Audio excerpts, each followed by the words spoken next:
కేసీఆర్ సచ్చుడో తెలంగాణ వచ్చుడో అంటూ ఆనాడు ఒక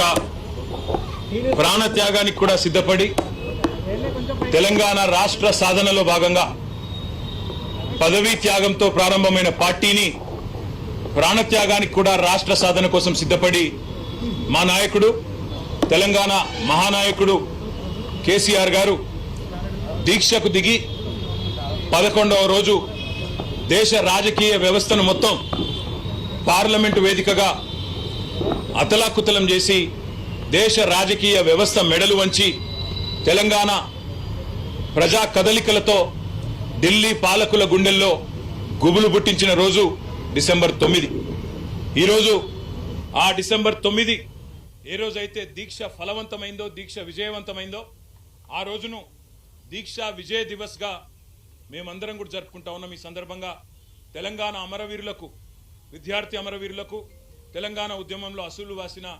అమరవీరులందరికీ కూడా ఘనంగా నివాళి అర్పించి ఈరోజు గన్ పార్క్ నుంచి మళ్ళీ బయలుదేరి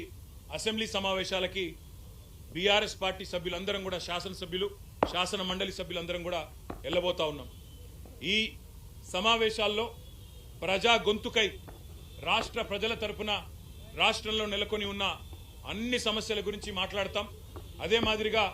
ఈరోజు ముఖ్యంగా కాంగ్రెస్ పార్టీ చేస్తున్న దుర్మార్గపు ఆలోచన, దేశంలోనేమో అదానీ మంచివాడు కాదని ఇతర రాష్ట్రాల్లో ప్రచారం చేస్తూ ఇక్కడ రాష్ట్రంలో మాత్రం రేవంత్ రెడ్డి అదానీ అలై బలై చేసుకొని ఏ రకంగా ముందుకు పోతున్నారో, ఏ రకంగా ఒకవైపు రాహుల్ గాంధీ ఢిల్లీలో, అదేవిధంగా ఇతర రాష్ట్రాల్లోనేమో అదానీ మీద దుర్మార్గ ప్రచారం చేస్తూ ఇక్కడ మాత్రం అదానీ మంచివాడు అన్నట్టుగా నటిస్తున్నారో, ఆ ద్వంద్వ ప్రమాణాలను కూడా ఎండగట్టడానికే ఈరోజు ఈ రకంగా అదానీ రేవంత్ ఒకటై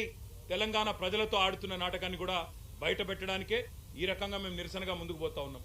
అదే మాదిరిగా రాష్ట్రంలో నెలకొని ఉన్న ప్రతి సమస్యని కూడా, గురుకుల పాఠశాలలో నెలకొని ఉన్న సమస్యలు కావచ్చు, రైతాంగంలో నెలకొని ఉన్న సమస్యలు కావచ్చు, లగచర్లలో దౌర్జన్యంగా భూములు లాక్కుంటున్న వైనం కావచ్చు,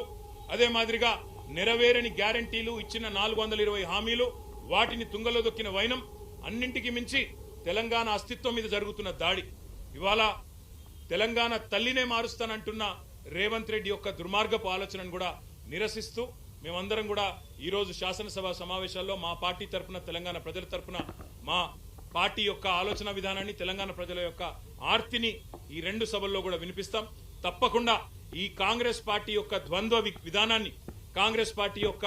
దుర్మార్గపు ఆలోచనని, ఎమ్మెల్యేల హక్కులను, చివరికి ప్రజాస్వామిక ఆకాంక్షలను కూడా కాలరాస్తున్న విధానాన్ని కూడా ఎండగడతామని మీ అందరికీ కూడా తెలియజేస్తూ, ఈ రోజు ముఖ్యంగా ఈ రేవంత్ రెడ్డి అదానీ దోస్తానని కూడా శాసనసభ వేదికగా ప్రజల ముందు ఎండగడతామనే మాటను కూడా మళ్ళొకసారి తెలియజేస్తూ అందరికీ ధన్యవాదాలు. జై తెలంగాణ.